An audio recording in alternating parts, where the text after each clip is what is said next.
শ্রী শ্রী গুরু গৌরাঙ্গ গান্ধার্বিকা গিরিধারী জয়যুক্ত হন। আজ আমাদের গীতা ক্লাসের নবম দিন, আর এই নবম দিবসের এই মূল শ্লোকের পর্বে সকলকে আমার বৈষ্ণবীয় প্রণাম এবং অনেক অনেক শুভেচ্ছা। তস্য সঞ্জনায়ন হর্ষম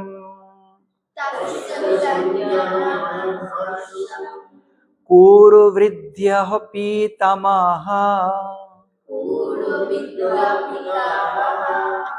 সিংহনাদং বিনাদস্যৈ শঙ্খং দদ্মো প্রতাপবান। এবার আমরা এই 12 নম্বর শ্লোকের শব্দের অর্থগুলো জানব। প্রথমেই বলেছে তস্য, তস্য মানে তার, সঞ্জনয়ন মানে বর্ধিত করে, হর্ষম মানে আনন্দ, কুরু বৃদ্ধ্যঃ মানে কুরু বংশের পিতামহ ভীষ্মদেবকে এখানে বোঝানো হয়েছে। পিতামহ মানে পিতামহ মানে পিতামহ। সিংহনাদম, সিংহ মানে সিংহ, নাদ শব্দের অর্থ ধ্বনি বা শব্দ, অর্থাৎ সিংহের মতো গর্জন। বিনদ্য মানে কম্পিত করে, উচ্চই, এই যে এটাকে সন্ধি বিচ্ছেদ করে বলা হচ্ছে। বিনদস্যই, এটাকে যদি সন্ধি বিচ্ছেদ করা হয় তো হয় বিনদ্য উচ্চই। বিনদ্য মানে কম্পিত করে, উচ্চই মানে অতি উচ্চ স্বরে বা শব্দে। শঙ্খম মানে শঙ্খ, দদ্মৌ প্রতাপবান, দদ্মৌ শব্দের অর্থ বাজালেন, প্রতাপবান মানে প্রভাবশালী বা ক্ষমতাশালী। এখন আমরা এই শ্লোকের অনুবাদ এবং তাৎপর্য আস্বাদন করব। কুরুকুলের প্রভাবশালী প্রবৃদ্ধ পিতামহ ভীষ্ম তখন দুর্যোধনের হৃদয়ে আনন্দ উৎপন্ন করবার জন্য উচ্চরবে সিংহনাদ সহকারে শঙ্খধ্বনি করলেন। এখন আমরা এই শ্লোকের তাৎপর্য শ্রবণ করব। প্রথমেই দেখো, মূল শ্লোকে একটি শব্দ আছে কুরুবৃদ্ধঃ। কুরুবৃদ্ধ শব্দের অর্থ কুরু বংশীয় যিনি অতি বৃদ্ধ। এখন এটা কাকে বোঝানো হয়েছে? পিতামহ ভীষ্মদেবকে। স্বাভাবিকভাবেই তিনি কুরুবংশের মধ্যে অতি বৃদ্ধ ছিলেন, কিন্তু ওই কুরুক্ষেত্রের সমরঙ্গনে যদি পুঙ্খানুপুঙ্খানুভাবে সৈন্যগণকে দেখা যায়, তবে দেখা যাবে পিতামহ ভীষ্মর থেকেও আরেকজন কুরুবৃদ্ধ আছেন। তিনি হলেন বৃদ্ধ বাল্লিক। এই বাল্লিক কে ছিলেন? এই বাল্লিক ছিলেন পিতামহ ভীষ্মের পিতা শান্তনুর ভাই। অতএব পিতামহ ভীষ্মের থেকেও তিনি বয়স জ্যেষ্ঠ। এখন প্রশ্ন হতে পারে, তো শ্লোকে বলা হতে পারতো এই বাল্লিকের কথা, কিন্তু না বলে পিতামহ ভীষ্মকে কেন কুরুবৃদ্ধ বলা হচ্ছে? দেখো, এ জগতে বৃদ্ধ দুই প্রকার, এক জ্ঞানবৃদ্ধ, দুই বয়োবৃদ্ধ। বয়োবৃদ্ধ মানে যে বয়সে প্রবীণ, আর জ্ঞানবৃদ্ধ মানে যে জ্ঞানে প্রবীণ। এখানে পিতামহ ভীষ্মকে কুরুবৃদ্ধ বলবার তাৎপর্য হলো তিনি শুধু বয়সেই প্রবীণ নয়, তিনি জ্ঞানেও প্রবীণ। তিনি ভগবানকে জানেন, তিনি অস্ত্র শস্ত্র এবং শাস্ত্র জ্ঞান, তিনি সর্ববিধভাবে জ্ঞানী ছিলেন, যার কারণে তাকে কুরুবৃদ্ধ বলে সম্বোধন করা হলো। দেখো, এই যে পদ্ধতিটা, এটা কিন্তু ভাগবতেও আছে। জ্ঞানবৃদ্ধ আর বয়োবৃদ্ধ যদি পাশাপাশি থাকে, তো সব থেকে সমাদৃত কে হবেন? বয়োবৃদ্ধ না, জ্ঞানবৃদ্ধ। তার প্রমাণ কথায় শ্রীমদ্ ভাগবত। ভাগবতে 60,000, মতান্তরে 88,000 শৌনকাদি ঋষিবৃন্দ ছিলেন, যারা নৈমিষারণ্যে ভগবানের আরাধনা করছিলেন। একদিন তাদের মধ্যে ওই জঙ্গলে উপস্থিত হন যুবক শরীর এক মহান তপস্বী, তার নাম সূত গোস্বামী। সূত গোস্বামীকে দেখা মাত্রই সকলে তাকে প্রণাম করে। শুধু তাই নয়, তাদেরকে ভাগবত কথা শ্রবণ করাবার জন্য সুত গোস্বামীকেও উচ্চ আসনে বসিয়ে তার চরণ পুজো করেন এবং বলেন আপনি আমাদের ভাগবত শ্রবণ করেন।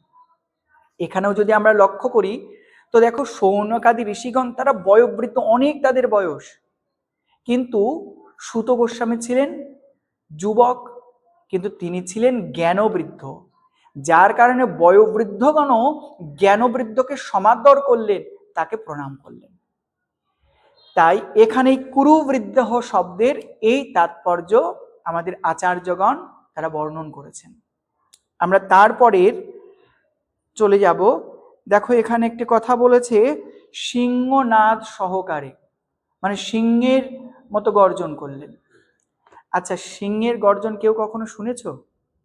শুনেছো কি টিভিতে নাকি অরিজিনাল? আরে বাহ! তো দেখো এই সিংহ যখন গভীর জঙ্গলে গর্জন করে তখন কি হয়? তখন সেই সিংহের গর্জনে অন্যান্য পশু পক্ষী আদি ভয়ে তারা পালিয়ে চলে যায়, লুকিয়ে পড়ে, তাই না? কিন্তু ওই সিংহের গর্জন শুনে একজন ভয় পায় না, বলো তো সে কে? সেটা হলো সিংহের বাচ্চা। দেখো সিংহের বাচ্চার কিন্তু গর্ব হয়, দেখো আমার বাপ আছে সাথে, আমাকে কে কি করবে? অন্যান্য যারা পশু পাখি তারা ভয়ে পালিয়ে চলে যায়, কিন্তু সিংহ শাবকগুলো তারা ভাবে আমার বাপ আছে সঙ্গে, আমাদেরকে কে কি করবে? ঠিক সেই প্রকার পিতামহ ভীষ্মের ওই শঙ্খধ্বনিকে সিংহনাদের সঙ্গে তুলনা করেছে। এর দ্বারা বোঝানো হচ্ছে যে এই ধ্বনি শ্রবণ করে শত্রুপক্ষের জন্য হৃদয় বিদীর্ণ হয়ে যায়। আর বাচ্চাটাকে এখানে দুর্যোধন, দুর্যোধনের জন্য আনন্দ হয়। বস্তুতে দুর্যোধনকে আনন্দ দেবার জন্যই তো এটা শঙ্খনাদ করেছেন। দেখো এখানে আরেকটি তাৎপর্য, পিতামহ ভীষ্ম এত জ্ঞানী, তিনি কি এই দুর্যোধনের চালাকি বুঝবে না?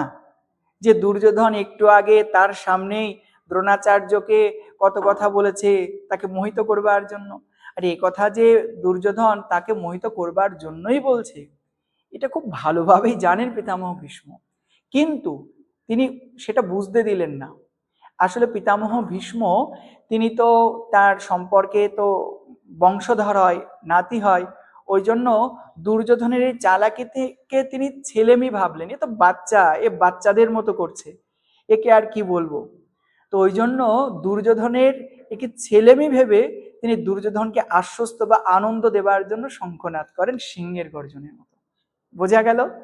আচ্ছা, এরপরে দেখো আরেকটা শব্দ খুব গুরুত্বপূর্ণ, প্রতাপবান। মূল শ্লোকটা দেখো তোমরা, একদম অন্তিম শব্দটা প্রতাপবান। প্রতাপবান শব্দের অর্থ প্রভাবশালী। আচ্ছা, যদি বলা হয় এখানে প্রভাবশালী বলতে পিতামহ ভীষ্মকে বোঝাচ্ছে, তো কেন বলা হলো? তো প্রভাবশালী দুই প্রকারের পিতামহ ভীষ্ম, এক অস্ত্র, দুই হলো শাস্ত্র।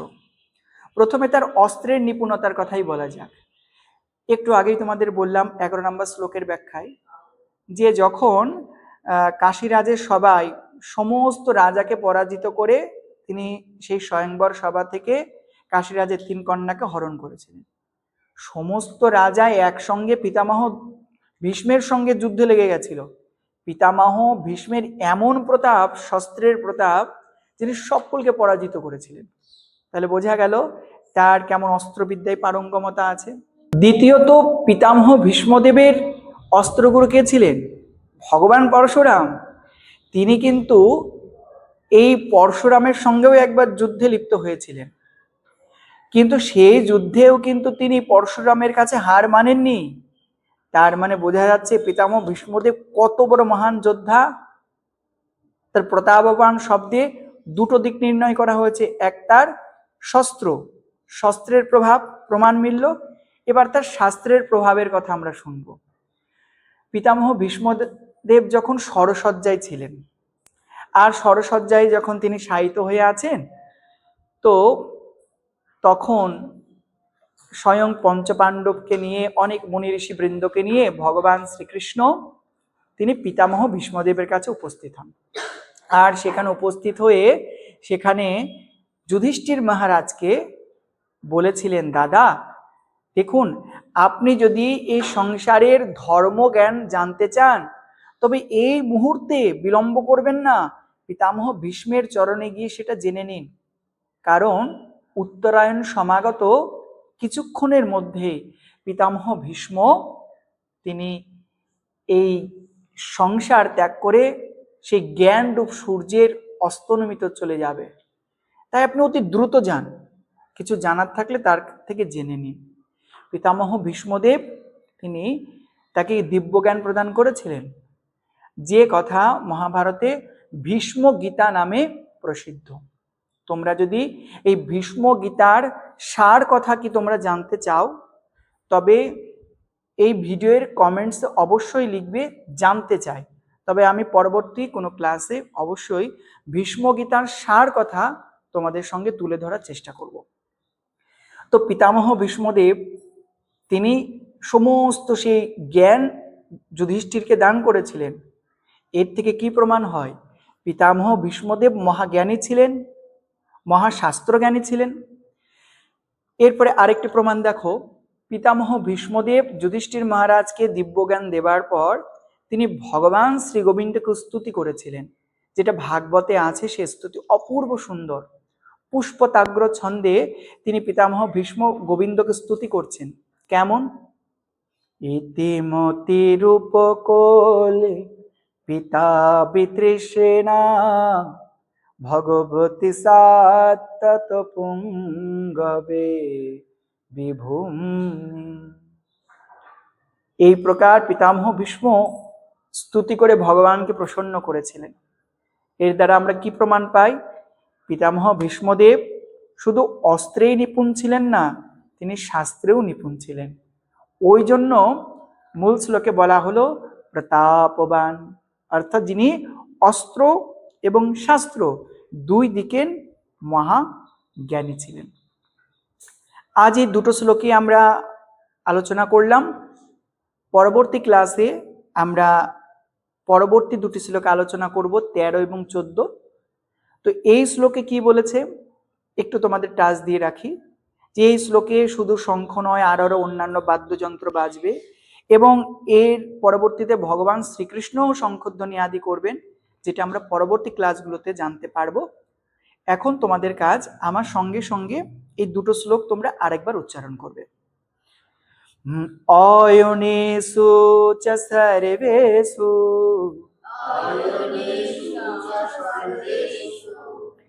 यथा भागमवस्थितः भीष्ममेवाभिरक्षन्तु भवन्तः सर्व एव हि।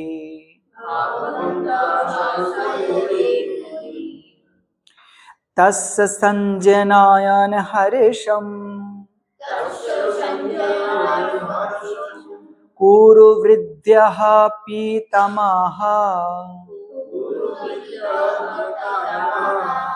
सिंहनादं विनदश्चैः शङ्खं दद्मो प्रतापवान्। हरे कृष्णा हरे कृष्णा कृष्ण कृष्ण हरे हरे हरे राम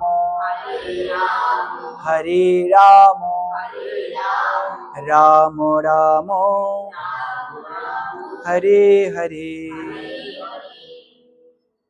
আমাদের নবম দিবসের গীতা শিক্ষার ক্লাস এখানেই বিশ্রাম। যদি এই গীতা ক্লাসের দ্বারা, এই শিক্ষার দ্বারা সকলে আমরা বিন্দু মাত্র উপকৃত হতে পারি, তবে এই ভিডিওটা সকলের মাঝে শেয়ার করে তাদেরকেও জানার সুবর্ণ সুযোগ করে দিন। সকলে ভালো থাকুন, সুস্থ থাকুন। হরে কৃষ্ণ।